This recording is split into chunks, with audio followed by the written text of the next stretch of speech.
Yeah, g'day Jason. Enjoying the show this morning. A lot of fantastic info across both the Ellerslie meeting and Riccarton Park, one race down there. Looking forward to the last day of the Wellington Cup Carnival here this afternoon. A little bit of a family day. They put the rail out 3 metres. Should be a fair surface for racing. Dead for track condition this morning coming up. It's warm and windy, as is mostly the case here in Wellington. Looking forward to the program, Jason. We've got a 2-year-old race to start the day away and a sizable purchase from Team Tiakau heads around in that by the name of Equinox. Looking forward to the first, as well as the 2,400 metre feature a little later on as well. Let's get into it. Here's the market for race number 1.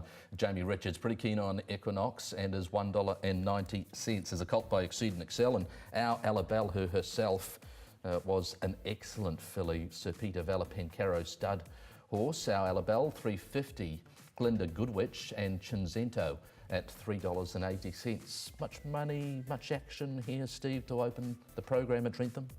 Pretty keen on a couple runners here, Jason. One being the pronounced favourite, number 2, Equinox. Look, the stable do tend to target these particular races. We saw it with Louis Luck a few weeks ago around Tiakau, bringing this horse down on debut, and they've done the same here with Equinox. $1.90, well backed. Looks to kick off a lot of multis come the first at Trentham today. Second best back runner happens to be number 7, Spirit O' Fee, a filly by Spirit of Boom. Now, the only exposed form I could find, Jason, was a third at the jump outs a couple of weeks back at Levin. Outside that, there's not too much to read bar money, and from that stable, they can get them up first up for juveniles around Spirit O' Fee, 15 off a peak of $21. So just keep an eye on that price as we get closer to race start time. A little bit of specking around Glinda Goodwitch, again first starter out of the Marsh Barn, $3.50. And Cinzento, who only has the race day form against these first starters as an advantage, has been quite friendless. $3.50 out to $3.80. We've seen a lot of good things from the Spirit of Booms across the Tasman and Australia. So one presented Sir Matthew Cross out at the Lisa Latter Barn. How did you read the first race? Yeah, well, you speak of how well bred the race favourite is. You remember her running third, the Dam and the 1,000 guineas to Katie Lee. A couple of well-bred types in here. Glinda Goodwitch is actually quite a well-bred sprinter, the full sister to Don Carlo, who was good enough to place in a Pegasus. Its mother placed in a Steward. So Glinda Goodwitch is certainly bred to sprint. Hard to go past Equinox, and I think off that trial, Jason, at Cambridge, it was a trial of a 2-year-old that would take a lot of benefit from that. It was a little bit green and awkward up the straight, quite a big horse, as we see in this trial. He does wear the side winkers. Opie Boston rode on this occasion. Just dips a little bit at the 100 metres. Has had a really good look around. So I think with an ounce of improvement off this, he shouldn't have to improve a whole lot. The extra distance of 200 metres will help him as well. He looked to be in cruise control late in this trial, Jason, and hence why I think this horse is the clear-cut favourite. Big old stride on him for Exceed and Excel, the 2-year-old colt Equinox, the top selection in the first of the day. Cinzento, this horse ran fourth in the this horse here ran fourth last start, and behind Aotea Lad. This is in the Wellesley. This horse has since trialled, and the trial was really good behind La Mia Serena. In that trial at Foxton, La Mia Serena was actually ridden out to beat Cinzento. The barrier blanket goes on today. Darryl Bradley for John Barry should have a good day with runners across both meetings, Ellerslie and also Trentham. Well, this horse here, it lets down okay, and the Wellesley is beaten by a couple of smart types. Aotea Lad we see go around this afternoon in the Karaka Million, so you would imagine that that form should well and truly stack up. 2 and 4. Media, number 1, I give it a little bit of a hope. The trial on paper and looking at it wasn't as good as Cinzento. And then I was around runners 6 and 7. Glinda Goodwitch with a bit of tidy breeding on its side should give you some confidence. But he's the horse to beat in the first. He's bred to be good. He was purchased for a sizable sum, Jason. Equinox. Here's the trial from Glinda Goodwitch on the rail, the daughter of Per in Canto. Jason, do you see him as the standout Equinox? Oh, they're always tough, these 2-year-old races, aren't they, Matthew? One thing I noted is that he wore the cheek pieces in that trial, and he's not listed to be wearing them on debut. So he doesn't have the cheek pieces on debut, and then Stephen Hunter's given us some good information about Spirit O' Fee, the Spirit of Boom horse that's attracted good support. So there are a few unknowns. We're going off trials, and also a horse that doesn't have any public vision of her, even though she has some workout form that you'll be able to access on the site, albeit not see how it went to the eye. Okay, let's have a look at another race on the card. Race number 4, Vinnie's Volley for the New World Churton Park 1000. Vinnie's Volley is the $2.80 favourite from Merlini. maybe a little bit surprised at this, Steve, that Merlini is an outright favourite, but what's the market telling you? You could be right. Look, this race turned upside down with a scratching of Blonde Line, who looked to be pace influence in the race, but saying that, there looks to be a 2 or 3 that will push forward, even though that the scratching of Blonde Line looked to be the obvious leader on paper. They are betting with a little bit of caution around Vinny's Volley at $2.80. Wouldn't be surprised if Merlini matched that price at $2.80 or even started favourite. Just looking at multis in progress, Merlini around about 150 multis through him. Vinny's Volley 92. So there's not too much, a lot to play out between now and then, but there would be, I wouldn't be surprised if Merlini challenges favouritism around single bets, indeed around Vinny's Volley, who's been quite friendless early doors. Hugo the Boss, now this is the best lead I can give to punters in that third line of betting. Opened at $6, the stablemate of Vinny's Volley, Hugo Boss. Craig Grylls, great to see him back at the country riding this individual. Won on the first day of the carnival. Now trading at $4.80, and that includes 2 separate bets of 1,500 on Hugo the Boss this morning. So he is the best lead over the 1,000 metres for the Rating 82 Gallopers. Okay, the Form Pro speed map, which has changed markedly with Blonde Line coming out now. As a result of that, I thought it really suited Merlini as it's drawn closest to the rail of the horses that I think had the most speed, and that's reflected in this graphic. Vinny's Volley, Hugo the Boss outside of it.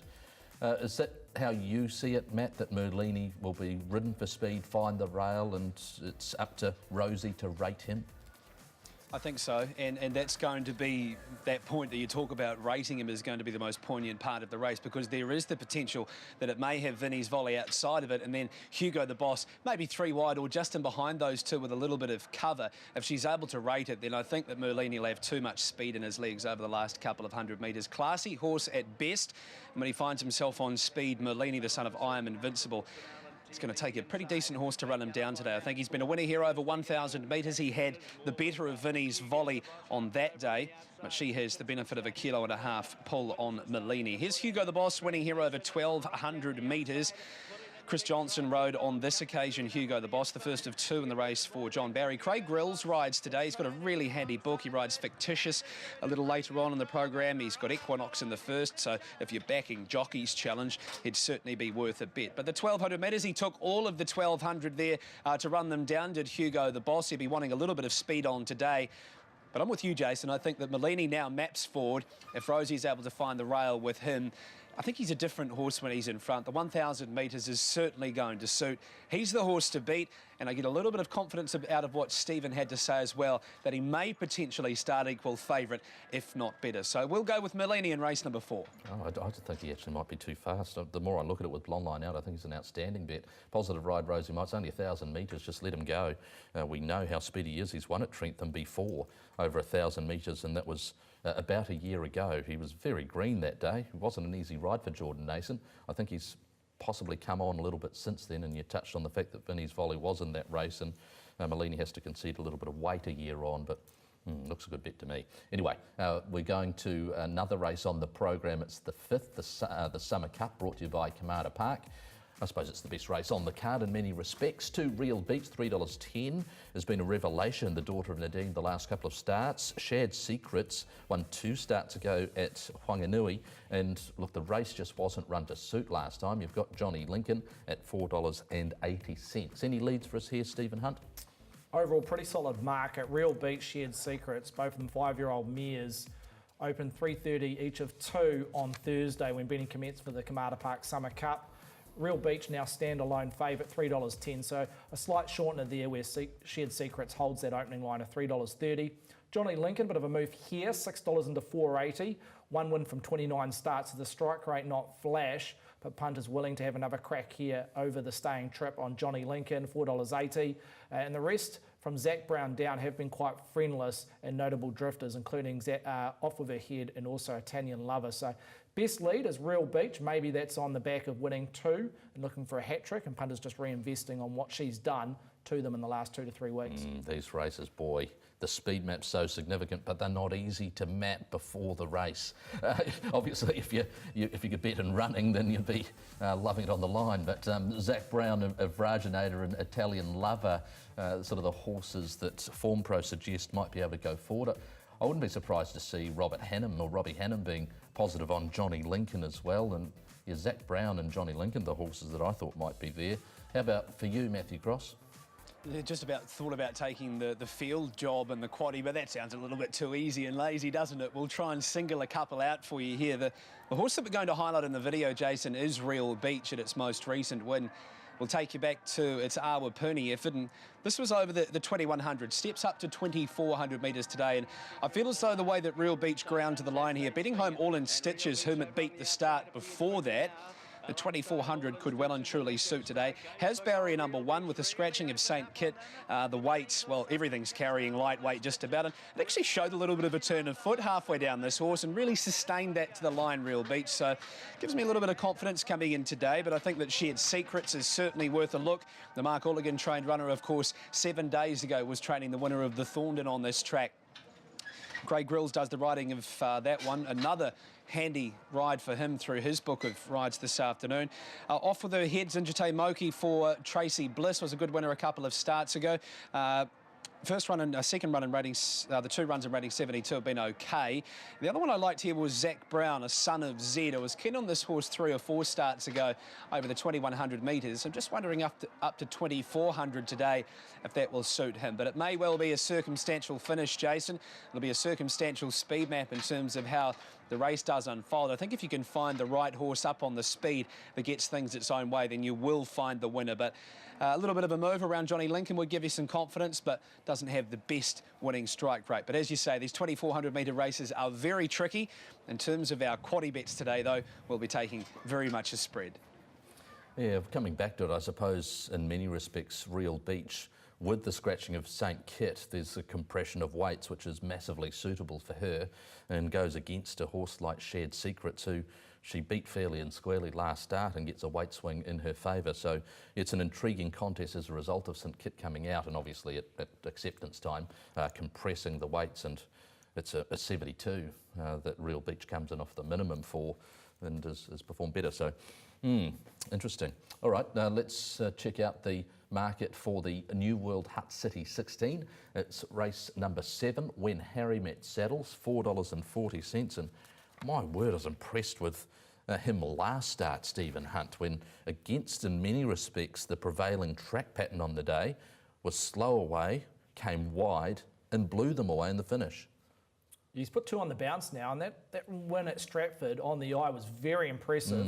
And you had to back him on the eye because he didn't run time at Stratford.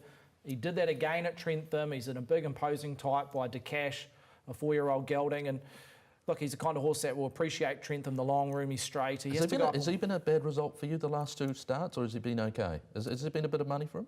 There was support, but I think what we did is we opened him around about $8 during the week, and there was some smart money, what we call smart money in the HQ office, and moved his price to $7.650, and there was a quiet period around that price tag that he was travelling leading into race day, and then on race day they came again when we drifted back out to $7. It was around about a break-even result, so not too alarming, but again at $4.40 here in race 7, he looks to be a well-backed, well-profiled horse of Lisa Allpress doing the riding. Just speaking on Lisa Allpress, she's second favourite in today's J Challenge at Trentham at $3.10, behind Rosie Myers, who's a $2.60 favourite to take out today's J Challenge over the 8-race program at Trentham. Rosetta in that second line of betting, $6, looks to be running for us early doors. De Blues has been the market mover, Jason, $6.50 trading off a peak at $8. Again, another horse that's looking for 3 on the bounce, just like When Harry Met Saddle. So there's your market move in that third line of betting. A little bit of speaking around Mr. Trump, Rosie Myers ride at $9 off a peak of 10, but a lot of the action is on number 1, When Harry Met Saddle, and also De Blues, who have winning form. Yeah, the thoroughbred power seems to be with Rosie Myers and Lisa Allpress today, and you can find the jockey challenges across the 3 meetings on tab.co.nz. This is the speed map, dash per Mr. Trump, fictitious De Blues. Form here, Matty? You look at...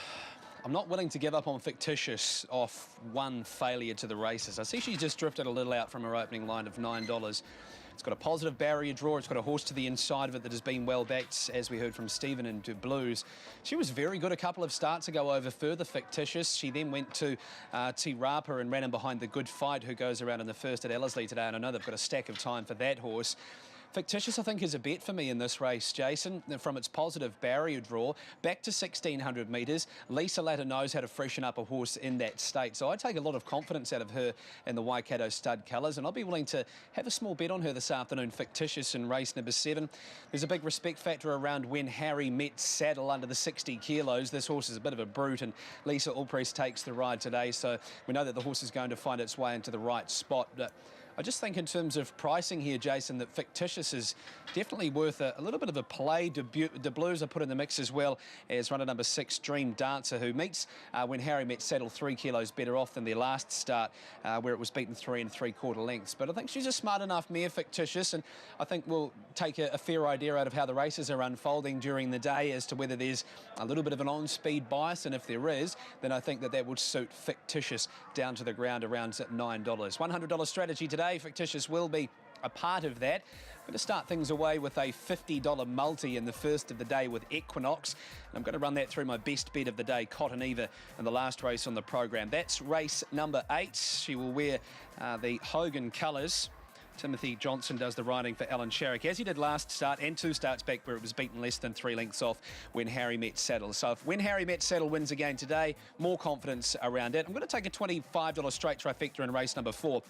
And I think that's more so based on the speed map, Jason, with Merlini rolling forward. Vinny's volley should settle in front of Hugo the Boss, and I think that they'll run 1, 2 and 3, and we'll try and get $25 worth of the trifecta in that one. Should be a good day's racing, the 3rd day of the Wellington Cup Carnival here this afternoon. It is family day, 8 races on the program. The best bet goes around in the last, Cotton Eva in the Hogan colours, and you should get a little better than $4 around it. Look forward to bringing you the coverage along with Tony Lee of all 8 races here today out of the Champagne Turf. Happy punting.